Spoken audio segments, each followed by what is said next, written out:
Hi, it's Dwyer. It is May 28th, 2025.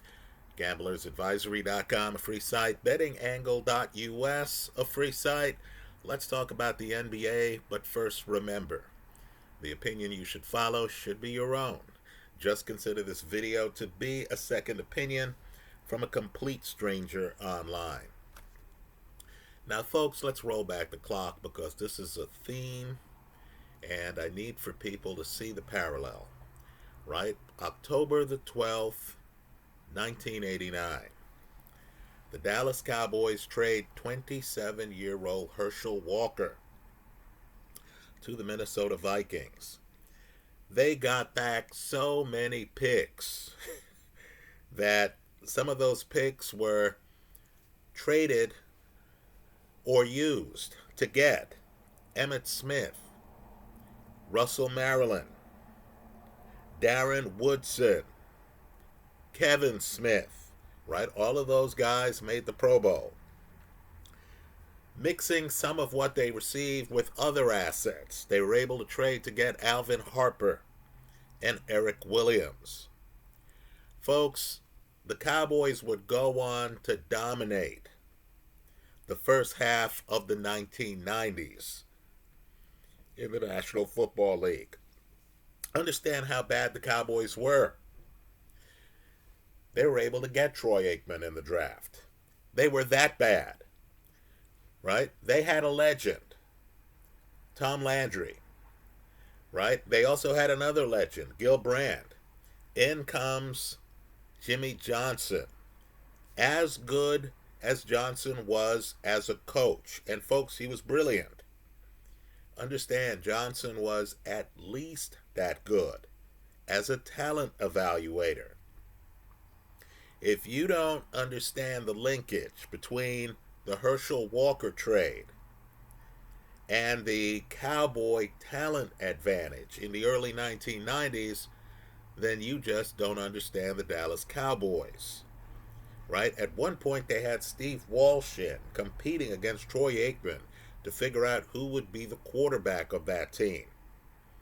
Right? I'm just telling you, when it clicked, the Cowboys were one of the youngest teams in the National Football League. This is while they were winning Super Bowls. Well, what I want people to realize is years later in a different sport, and to me the pattern is identical. Kawhi Leonard was thinking about where he wanted to play. There was a lot of interest in him. Kawhi, future Hall of Famer, right, has won rings with two different teams. The San Antonio Spurs and, of course, Toronto, right? He was the big wheel in Toronto. With the Spurs, we understand the Tim Duncan story is underappreciated. Duncan, one of the dominant players of my lifetime in the National Basketball Association, right? Well, just understand, to lure Kawhi, the Clippers entertained his request that they get his friend, Paul George. Right now, the guy who pulls the trigger in trading Paul George, who had a great year, was a name you need to know, right? It's the names behind the scenes that gamblers need to know to get an edge on everyone else. This guy, his name is Sam Presti. He's the GM, longtime GM, of the Oklahoma City Thunder. Now, Presti, to trade Paul George, right? Because, as you can imagine, everyone in Southern California, basketball fans at least, were abuzz at the idea of Kawhi Leonard coming home. Paul George also is from California. The Clippers were going to be the next big thing. Presti, of course, convinced them to give him Shea Gilgeous-Alexander, Danilo Gallinari, let me hold up the number of fingers, 5 first-round picks plus a swap of a first-round pick that they had. So with that bounty, OKC then went about building their team. Now, here's what I want people to fully understand, because it's right there in front of all of us. It's in broad daylight, but we can't see it because we're coming out of an era with some dominant players. Right, folks? Steph Curry has blinded all of us. Right? The Warriors went on a run, then KD left, then the Warriors got back in the NBA Finals.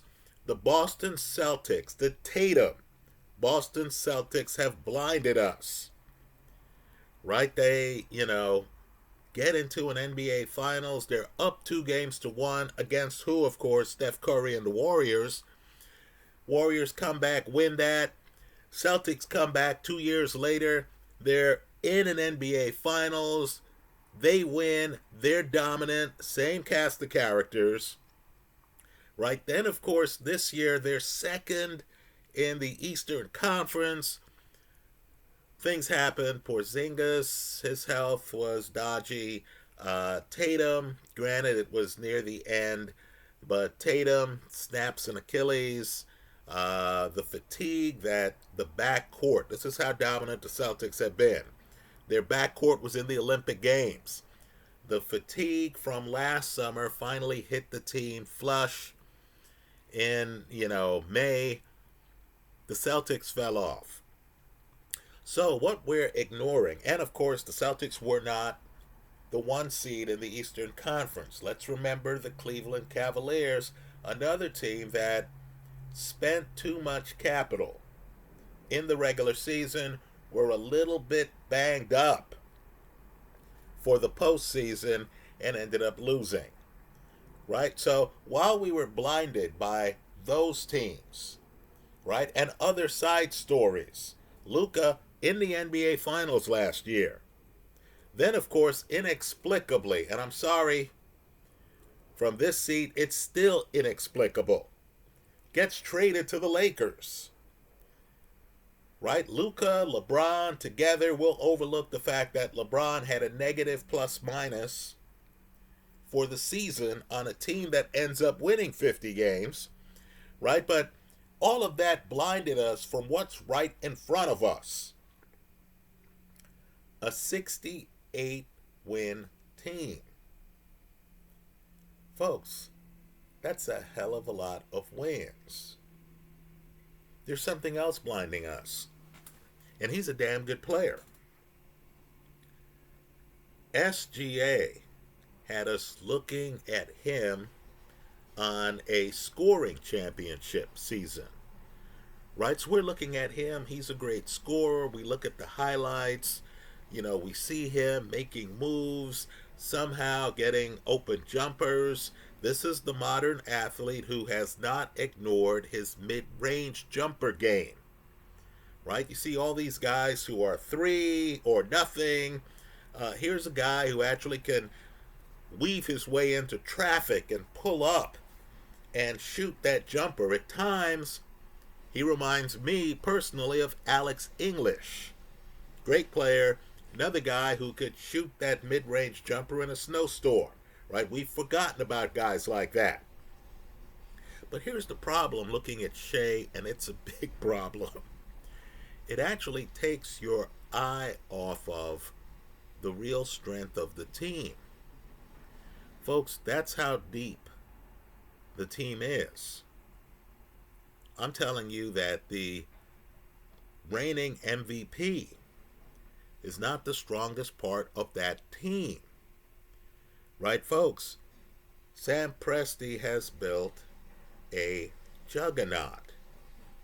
Right? It's not apparent now because somehow, and it is a miracle, somehow a team that had the best player in the league, in my opinion, that's Joker.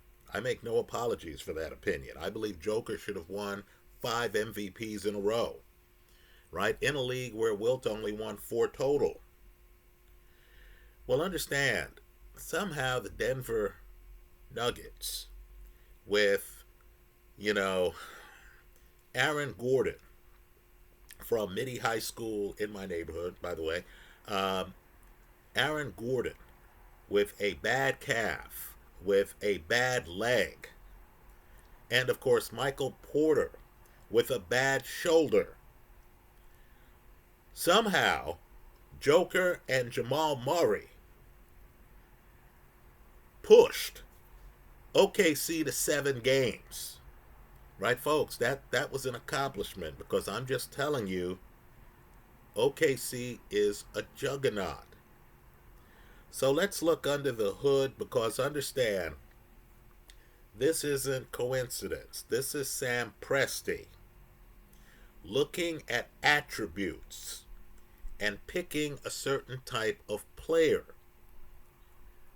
Right? I have to say, if I'm, in my 20s, if I'm in my 20s and I wake up and find myself playing for the OKC Thunder, I'm riding this wave, right? These championships are hard to come by. If you find yourself on an 80s era Laker team, and it's unfair to compare any team to that Laker team, because understand how many first picks of the draft the Lakers had, right? Kareem, Magic, Worthy, Michael Thompson. That's 4 on one team, I believe. Byron Scott was the 3rd or 4th pick of the draft, right? There's no team I know of with that many first picks of the draft. I'm not talking about first round picks. I'm talking about first picks of the draft, right? Well, just to understand, if you're on a team like that, if you're on the Bird, McHale, Parrish, DJ, Ainge team, Walton, of the 80s, if you're on the Lambert, Isaiah, Dumars, Edwards, Aguirre, Dantley, right? They played at different times, right? Different years. Piston team. You don't want to leave those teams. You want to ride the wave. Get the rings. Because 20 years from now, you want to be remembered as part of those Goliaths, right? You see guys like Michael Cooper interviewed today, and you immediately look at Coop and you think, oh man, he was part of that Laker team, right? Coop, excellent player, wasn't quite Kareem, 6-time MVP, wasn't quite Magic, right? But at the same time, you understand he was part of it. Well, let's look at the OKC Thunder, folks. This team's much better than meets the eye. Simply put, I'm expecting them, and this shouldn't be a surprise. Again, 68 wins. I'm expecting them, if they stay healthy. Obviously, if Shea suddenly snaps an Achilles, life is different. But if they stay healthy, I'm expecting them to win the NBA championship this year, right? I believe in Indy more than most. But Indy doesn't have this level of firepower, right? Betting-wise, the casino has this right. Know when things are properly priced. The last I looked, to win the Western Conference, the OKC Thunder were a minus 375, right? Indy, too reliant on Tyrese Halliburton, who threw down a triple-double yesterday, right? Indy has the offense. Indy has an NBA championship winning head coach, Rick Carlisle, who won with Dallas, right? Indy has a lot going on, but Indy doesn't have this. Let's talk about what this is. Now, there's an obscure stat, but you need to know it. It's courtesy of basketballreference.com. It's called defensive box plus minus. Again, defensive box plus minus. Now, before I go further, let me just throw out a thesis here. The OKC Thunder are a juggernaut offensively, but understand, they're too reliant on Shea. They're too reliant on the NBA's scoring champion this last year. Right? Shea's averaging over 30. That's a single point of failure. That's a problem. There are going to be games where Shea gets beaten up. Just like there were games years ago when Detroit had what was called the Jordan rules. And they would batter Jordan whenever they played whenever they played the Bulls. Right? Well, just understand, my argument is that the real strength of OKC, even though they have great numbers on both sides of the aisle, is their defense. So they're, again, obscure stat. Defensive box plus minus. I believe in plus minus stats. Let me name the top 5 in the league according to this obscure stat. Number 1 is Wemby. He's a 4-0, right? A 0-0 means the player is average defensively. Right? So you have 0-0, you have above 0-0, you have below 0-0. Wemby's number 1 in the entire NBA. Right? Makes sense. Wemby, his first year out the gate, finished second in the Defensive Player of the Year voting. Right? This guy, big time stud defensively. Number 2, this is a name you need to know. He threw down one of the great performances this year in the playoffs, and it was essential. He also won a ring with LeBron in Los Angeles. Alex Caruso. Folks, Game 7, they're playing Joker. Incredibly, it was a jaw-dropping moment. They had Alex Caruso out there sticking Joker in a Game 7. Now understand, Joker's a tall guy. More importantly, Joker is a smart guy. Right? He obviously has looked and studied James Harden films, another smart guy. Harden came up with a way, right, where he would take a step back. People were arguing whether it was traveling, but he would take a step back, he would lean, have a high release point, and get off his jumper. So Joker, who has great footwork, figured out a way where he would pivot away from a defender and then lean, right, do his own mini travel and get the shot off. So Joker's spin away shot is unblockable in my eyes.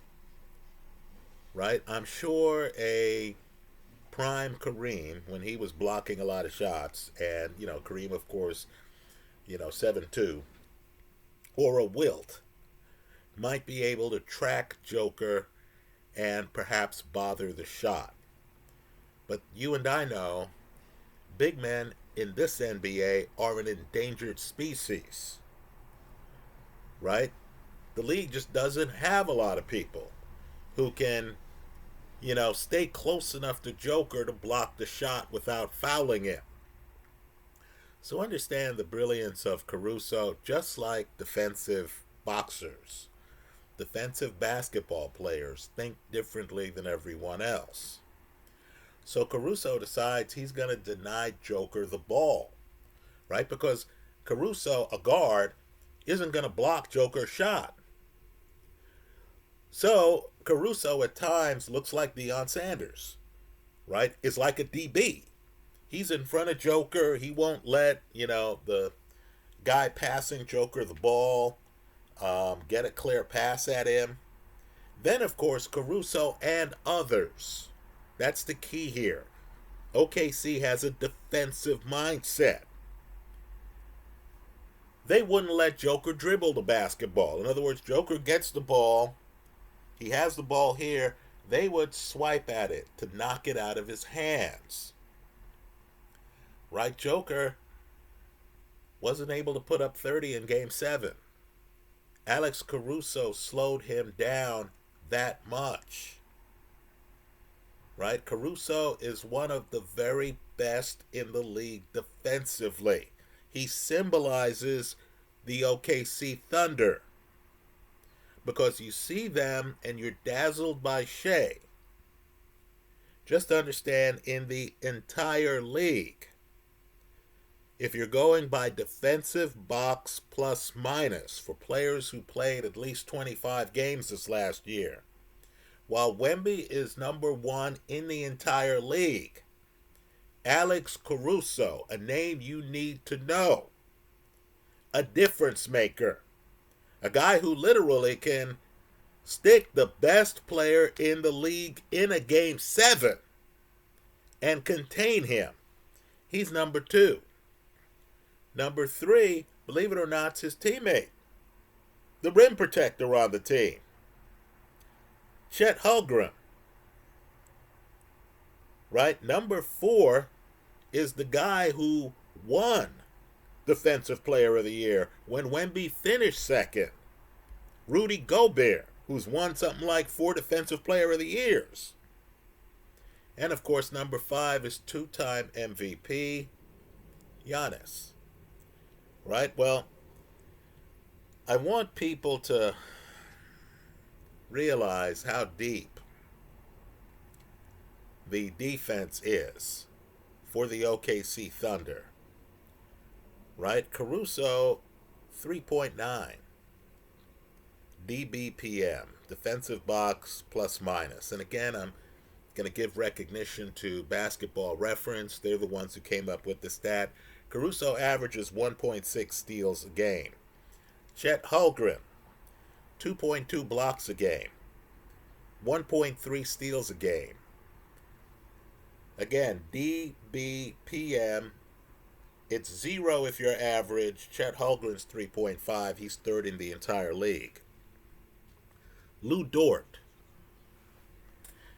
has a DBPM that's 23rd in the NBA.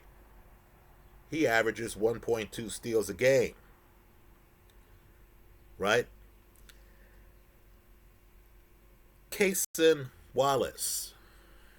Who? This guy leads the team in steals per game, 1.8. This guy has a 1.9 DBPM, 20th in the league. Isaiah Hartenstein. Knicks fans know who this guy is. He left. He went to OKC. 1.1 blocks per game. He's the guy who leads the team in rebounds. It's not Chet. In other words, the team's that deep. 10.1 rebounds a game. He has a defensive rating of 99.3. Right? Jalen Williams. Santa Clara, let me give a shout. I'm in Santa Clara County. Right? He went to Steve Nash's alma mater. Right? Understand, if you go down to the courthouse in San Jose here in Santa Clara County, many of the judges are Santa Clara Broncos. Right? Understand, Jalen Williams, who's the 2nd leading scorer on the team. And here's where Sam Presti comes in. Right? How many people nationally were thinking, oh, we've got to get Jalen Williams in the draft? How many people nationally follow Santa Clara Bronco basketball? Well, I'll name one guy, Sam Presti. Jalen Williams has a 2.4 DBPM. This is a scorer with an attention to defense. Right? He's 11th in the NBA.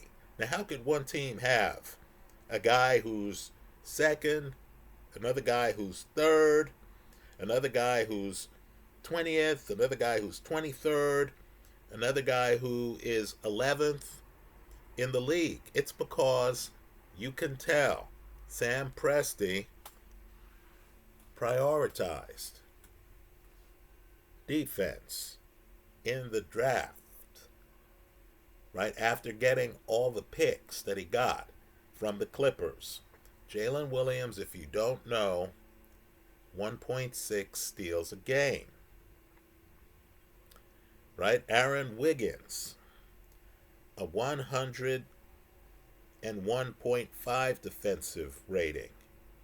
That's 3rd in the NBA. Let's talk about Shea.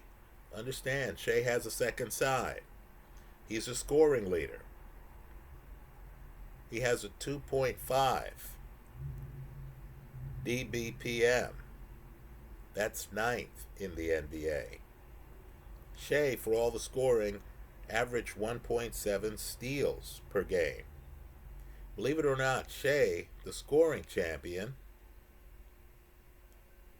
finished 7th in Defensive Player of the Year voting. Now, folks, Indy can match anybody offensively when they're right. Right? They can. They don't have anything in the area code, and I mean nothing in the area code, of what OKC has defensively. Right? In other words, as you watch OKC, recognize that Alex Caruso and Lou Dort, guys who you're not seeing in NBA TV commercials. When you watch NBA coverage, they don't lead with these guys.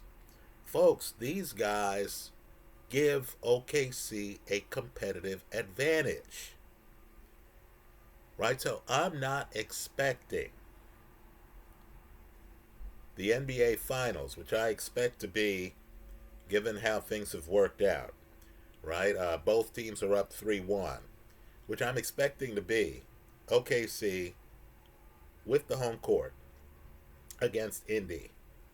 I'm not expecting that series to even go 7 games, right? I think OKC, assuming everyone stays healthy, and obviously things change when a Porzingis is sick and a Jason Tatum snaps an Achilles. That's a material change, right? But let's just say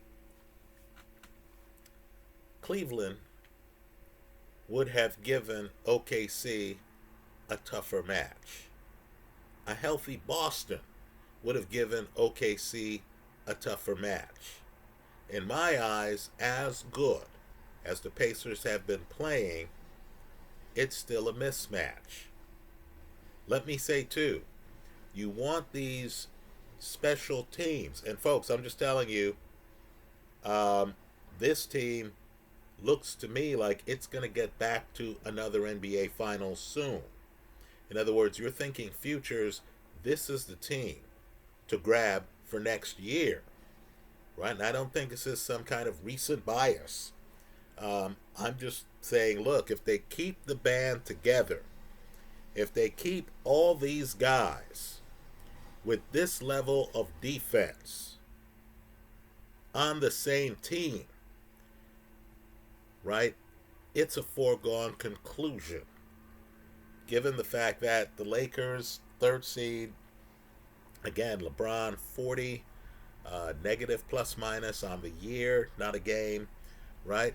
Given that, you look at Denver hasn't been defensively blessed, right? And you look at the guys and you realize that, they're older and they're thin, right? They don't have this level of roster where you have guys coming off the bench who have very high defensive box plus minuses, right? Denver's not close to OKC, right? OKC has youth. They have the culture. You know the way great defense works. Great defensive players get together and they feed off each other. In other words, Jordan with Pippen, with Rodman, folks, that's a mismatch even before you get to the offensive side of the ball. Right? Teams can't compete with that. Right? You have the culture where guys are just intuitively diving for loose balls. Right? And what I like with OKC is they were forced to Game 7. They almost blew that Denver series. Right? You need for potentially great teams to get scared. Right? You need for them to snap out of the coma. Right? So, of course, you had them in the last game. get tested. Right? Minnesota was up in their face. They had to hit some free throws down the stretch. But this was a team who had been to Game 7. This was a team who understands they can't take anything for granted. Right? So I'm expecting them to get in the NBA Finals, and then I'm expecting the slow realization to hit. It hasn't hit yet. I'm expecting viewers to look at them and say, oh my God. Right? They won 68 teams.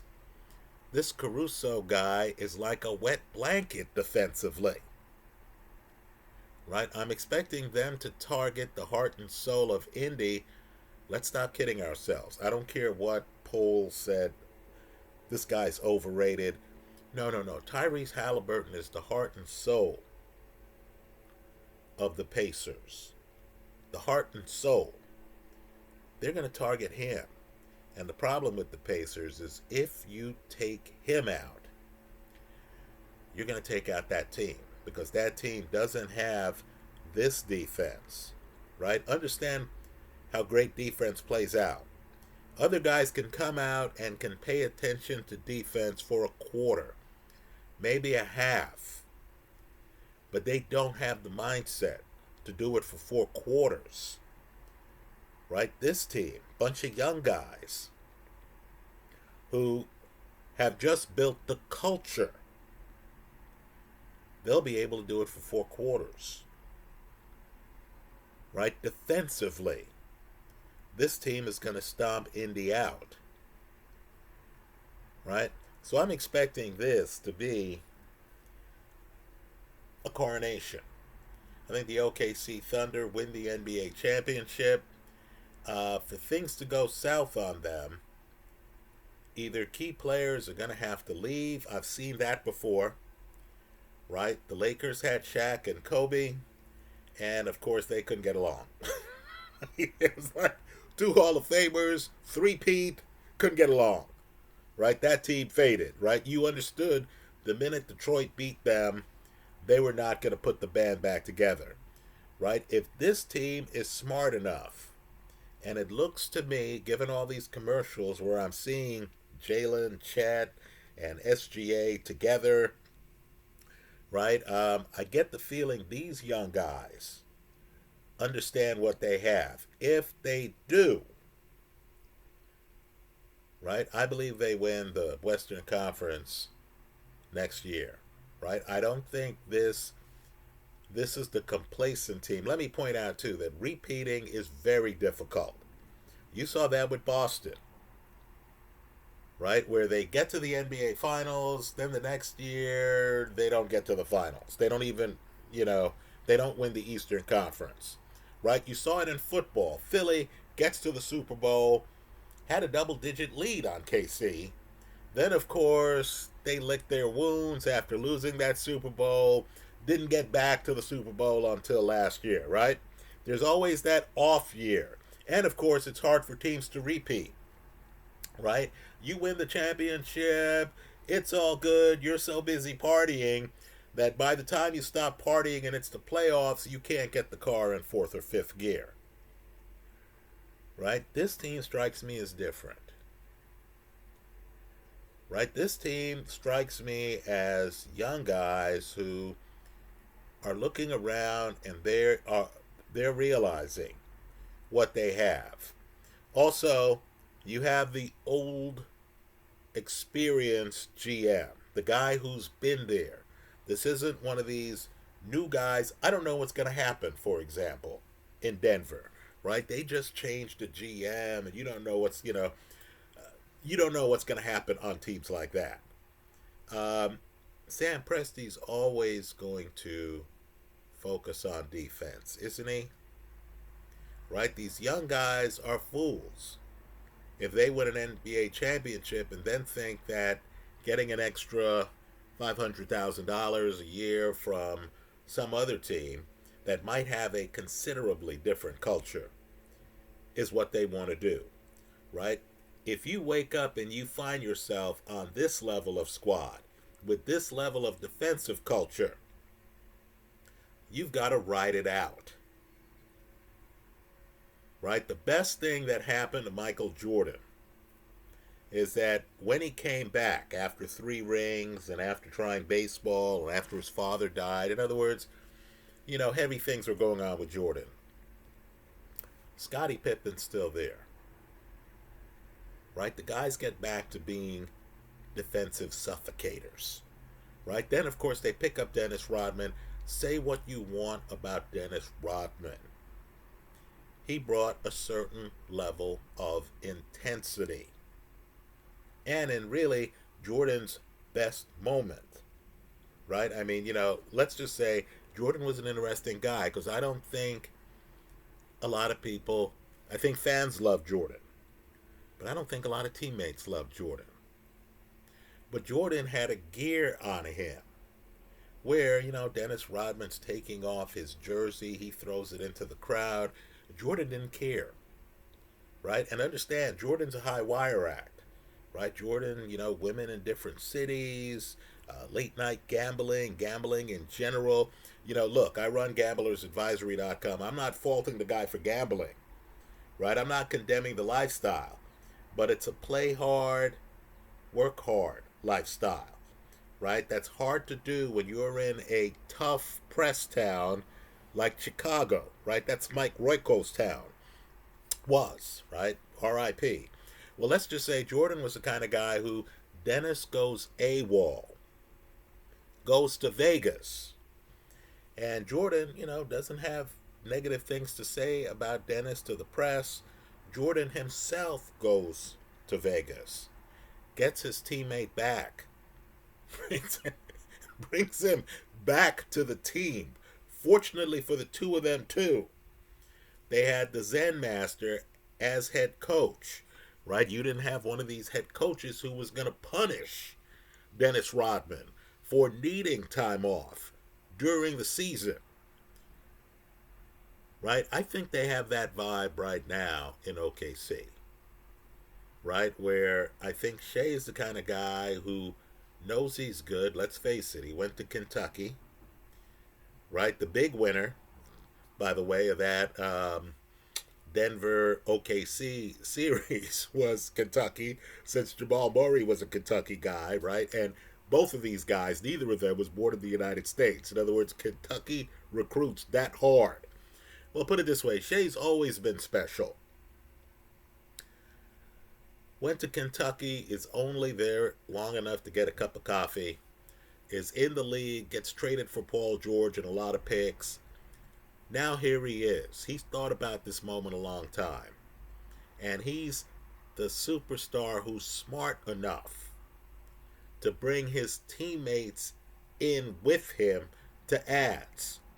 So I like what they have going on, folks. I think they beat Indy in 6 games or less, right? That's the angle I'm exploring right now. I don't think I'm going to get good odds on OKC simply to win the finals.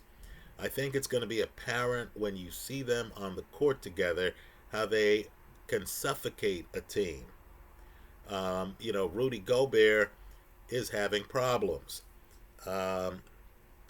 Minnesota, let's just say Anthony Edwards is inconsistent as it is.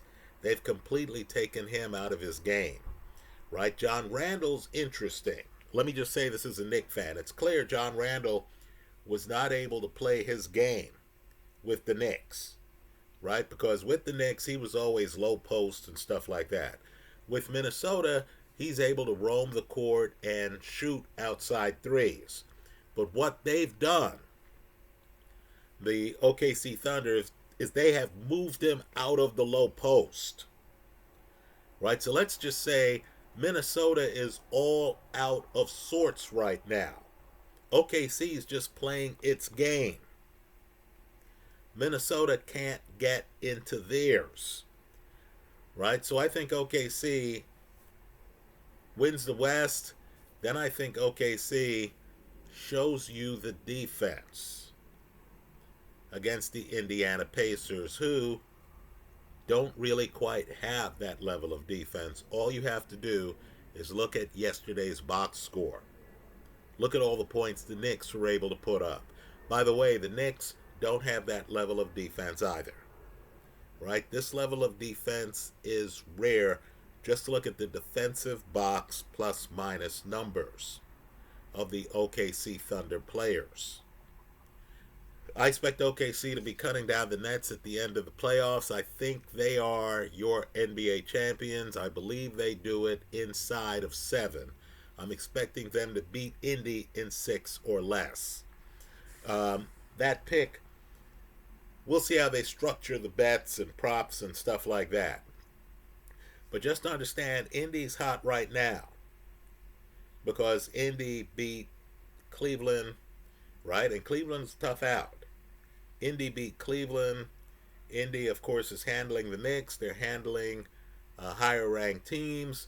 They're doing it with style. They look too fast, too fluid offensively for these teams. They haven't played a team like OKC yet.